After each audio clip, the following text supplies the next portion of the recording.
జనగామ జిల్లాలో భర్తను చంపారు ఇద్దరు భార్యలు. లింగాల గణపురం మండలంలో ఈ ఘటన జరిగింది. కాళియ కనకయ్య అనే వ్యక్తి సొంత అక్క చెల్లెలు శిరీష గౌరమ్మను పెళ్లి చేసుకున్నాడు.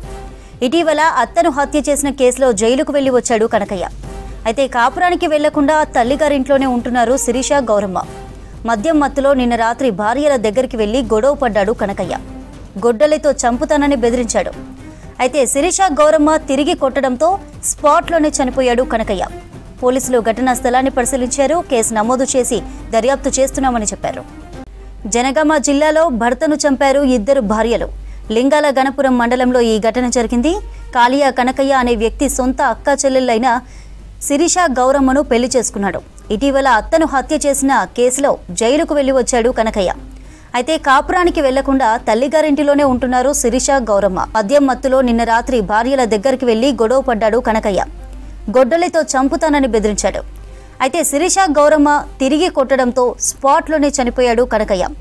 పోలీసులు ఘటనా స్థలాన్ని పరిశీలించారు. కేసు నమోదు చేసి దర్యాప్తు చేస్తున్నామని చెప్పారు.